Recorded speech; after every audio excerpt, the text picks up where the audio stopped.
എന്നും പുതുമയ്ക്ക് പിന്നാലെ നടക്കുന്ന താരം. സിനിമയ്ക്ക് അകത്തും പുറത്തും തൻ്റെതായ അഭിപ്രായങ്ങളും ശക്തമായ നിലപാടുകളും.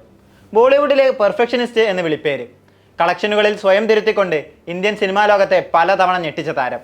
നടൻ, നിർമ്മാതാവ്, സംവിധായകൻ തുടങ്ങി പല കുപ്പായങ്ങൾ അണിയുമ്പോഴും അതിലെല്ലാം ശോഭ കാക്കുന്ന വ്യക്തി. അങ്ങനെ പറഞ്ഞാൽ തീരാത്തത്ര വിശേഷണങ്ങളാണ് ബോളിവുഡ് താരം ആമിർ ഖാൻ ഉള്ളത്. 60 വയസ്സിൻ്റെ നിറവിലാണ് താരം ഇപ്പോൾ. അപ്പോഴും തൻ്റെ മേഖലയിലെ പുതുമയ്ക്ക് പിന്നാലെ പായുകയാണ് ആമിർ.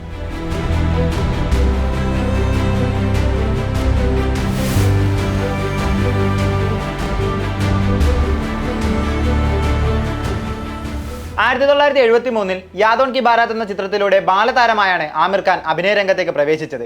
1988 ഗയാമത് സെ ഗയാമത് തക് എന്ന ചിത്രത്തിലൂടെ ബോളിവുഡിൽ നായകനായി അരങ്ങേറ്റം കുറിച്ചു. ആ സിനിമയിലൂടെ ദേശീയ ചലച്ചിത്ര അവാർഡ്സിൽ പ്രത്യേക പരാമർശവും ആമിറിന് ലഭിച്ചിരുന്നു. പിന്നീട് അങ്ങോട്ട് ഒരുപിടി മികച്ച ചിത്രങ്ങളിലൂടെ ബോളിവുഡിൽ തൻ്റെതായ സ്ഥാനം അദ്ദേഹം നേടിയെടുത്തു. സിനിമകളുടെ തെരഞ്ഞെടുപ്പിൽ ആമിർ പുലർത്തിപ്പോന്ന വൈവിധ്യമായിരുന്നു അദ്ദേഹത്തെ എന്നും മറ്റുള്ളവരിൽ നിന്ന് വേറിട്ടു നിർത്തിയത്. പരീക്ഷണങ്ങൾക്ക് മുതിരാനുള്ള അദ്ദേഹത്തിന്റെ ധൈര്യം എന്നും പ്രശംസിക്കപ്പെടാറുണ്ട്. ഗജനി, PK, 3 ഇഡിയറ്റ്സ്, ഫന, ദിൽ ചാത്താ ഹേ, താരെ സമീൻ പർ, ദംഗൽ, ലഗാൻ തുടങ്ങി ഒരുപിടി മികച്ച ചിത്രങ്ങളാണ് ആമിറിന്റെ കരിയറിലെ സമ്പാദ്യം. ഇവയെല്ലാം തന്നെ പ്രേക്ഷകർ ഏറെ സ്വീകരിച്ച ചിത്രങ്ങളാണ്. ഇതിലെല്ലാം ആമിറിന്റെ പെർഫോമൻസുകളും ഏറെ ശ്രദ്ധിക്കപ്പെട്ടിട്ടുണ്ട്. ഓരോ കഥാപാത്രത്തിലും എത്താൻ ആമിർ സ്വീകരിക്കുന്ന ഡെഡിക്കേഷൻ ഏറെ പ്രശംസനീയമാണ്. ദംഗലിന് വേണ്ടി ഒറ്റയടിക്ക് 28 കിലോ ഭാരമാണ് ആമിർ കൂട്ടിയത്. 5 മാസം കൊണ്ട് അത് കുറയ്ക്കുകയും ചെയ്തു. PKക്ക് വേണ്ടി 2 വർഷം സമയമെടുത്ത് ഭോജ്പൂരി ഭാഷ പഠിച്ചു. അങ്ങനെ ഒരു സിനിമയുടെ പ്രിപ്പറേഷന് ആമിർ മാറ്റിവെക്കുന്ന സമയം ചില്ലറയൊന്നുമല്ല. ആമിർ ഖാൻ നിർമ്മിച്ച് നായകവേഷത്തിലെത്തിയ ലഗാൻ ഇന്ത്യൻ സിനിമയുടെ നാഴികക്കല്ലായി അടയാളപ്പെടുത്താവുന്ന സിനിമയാണ്. മികച്ച വിദേശ ചിത്രത്തിനുള്ള ഓസ്കാർ അവാർഡ്സിന് അവസാന റൗണ്ടിൽ വരെ ചിത്രം എത്തിയിരുന്നു. ബോക്സ് ഓഫീസിലും റെക്കോർഡുകൾ സൃഷ്ടിക്കുന്നതിലും അവ പുതുക്കുന്നതിലും ആമിർ എന്നും മുൻപിലാണ്. വേൾഡ് വൈഡായി ഏറ്റവും കൂടുതൽ കളക്ഷൻ നേടിയ ഇന്ത്യൻ ചിത്രം ആമിറിന്റെ ദംഗലാണ്. 2016 ഡിസംബറിൽ ഇറങ്ങിയ ചിത്രം ഇതുവരെ 2000 കോടിക്ക് മുകളിൽ നേടിയെന്നാണ് റിപ്പോർട്ടുകൾ സൂചിപ്പിക്കുന്നത്.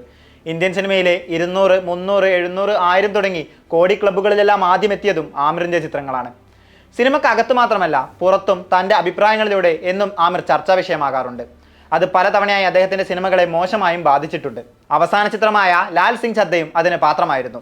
റിലീസിന് മുൻപ് തന്നെ ചിത്രത്തിനെതിരെ വിദ്വേഷ പ്രചാരണങ്ങൾ ഉണ്ടായി. 4 വർഷത്തെ ഇടവേളയ്ക്ക് ശേഷമായിരുന്നു ആമിർ ഖാൻ ലാൽ സിംഗ് ചദ്ദയിലൂടെ ബിഗ് സ്ക്രീനിലേക്ക് മടങ്ങിയെത്തിയത്. ഹിന്ദുമതത്തെയും ആചാരങ്ങളെയും കളിയാക്കിയ ആമിറിന്റെ സിനിമ ബഹിഷ്കരിക്കണം.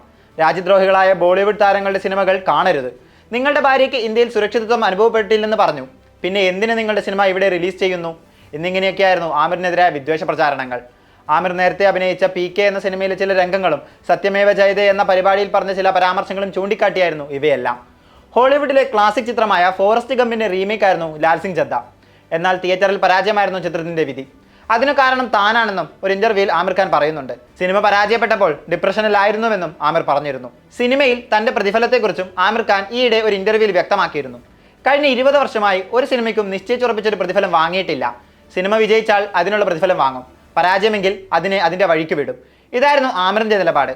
200 കോടി രൂപ മുടക്കി ഒരു സിനിമ എടുക്കുമ്പോൾ അതിൽ വലിയൊരു ഭാഗവും അഭിനേതാക്കളുടെ പ്രതിഫലമായിരിക്കും. സിനിമ പരാജയപ്പെട്ടാൽ ചെലവ് തിരിച്ചു പിടിക്കാനാവില്ല. അതുകൊണ്ടാണ് താൻ ഈ നിലപാട് സ്വീകരിച്ചതെന്നും ആമിർ ഖാൻ അന്ന് വ്യക്തമാക്കിയതാണ്. തൻ്റെ 60ാം പിറന്നാളിനോടനുബന്ധിച്ച് കഴിഞ്ഞ ദിവസം ആമിർ മുംബൈയിൽ ഒരു വാർത്താ സമ്മേളനം നടത്തിയിരുന്നു.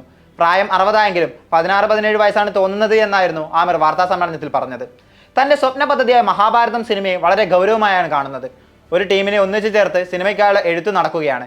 അന്താ സപ്ന അപ്നാറ്റോ സംഭവിക്കുന്നത് കാണാൻ താനും സൽമാൻ ഖാനും ആഗ്രഹിക്കുന്നുണ്ടെന്നും ചിത്രത്തിന്റെ തിരക്കഥ എഴുതാൻ ആവശ്യപ്പെട്ടിട്ടുണ്ടെന്നും ആമിർ പറഞ്ഞു. സിത്താര സമീൻ പറാണ് ആമിറിന്റെ ഏറ്റവും പുതിയ ചിത്രം. ഏറെ പ്രശംസ നേടിയ താരെ സമീൻ പറിന്റെ തുടർച്ചയായി ഈ ചിത്രം ഈ വർഷം ജൂണിൽ പുറത്തിറങ്ങുമെന്നാണ് പ്രതീക്ഷിക്കുന്നത്. ലോകേഷ് രജനി ചിത്രം കൂലിയിൽ ആമിർ ക്യാമിയോ റോളിൽ എത്തുമെന്നും റിപ്പോർട്ടുകളുണ്ട്. ഗയാമത് സെ ഗയാമത് തക് എന്ന ചിത്രത്തിന്റെ വൻ വിജയത്തിന് ശേഷം ഒറ്റയടിക്ക് 9-10 ചിത്രങ്ങൾ കമ്മിറ്റ് ചെയ്തിരുന്നതും അത് പിന്നെ തന്നെ എങ്ങനെ ബാധിച്ചു എന്നെല്ലാം ആമിർ മുൻപൊരിക്കൽ പറഞ്ഞിരുന്നു. ഈ ചിത്രങ്ങളുടെ ഷൂട്ട് ആരംഭിച്ചപ്പോഴാണ് ചെയ്ത തെറ്റിന്റെ ആഴം തനിക്ക് മനസ്സിലായത്. ഓരോ ദിവസവും 3 ഷിഫ്റ്റിലും ജോലി ചെയ്യേണ്ടി വന്നു. താൻ ഒട്ടും സന്തോഷവാനായിരുന്നില്ല അക്കാലത്ത്. ദിവസവും വീട്ടിലെത്തിയാൽ കരയുമായിരുന്നു. അക്കാലത്ത് ആമിറിന്റെ ചിത്രങ്ങൾ തുടർച്ചയായി പരാജയപ്പെടാൻ തുടങ്ങിയപ്പോൾ ഒരു വൺ ടൈം വണ്ടർ എന്നിവരെ മാധ്യമങ്ങൾ അദ്ദേഹത്തെ വിശേഷിപ്പിച്ചു.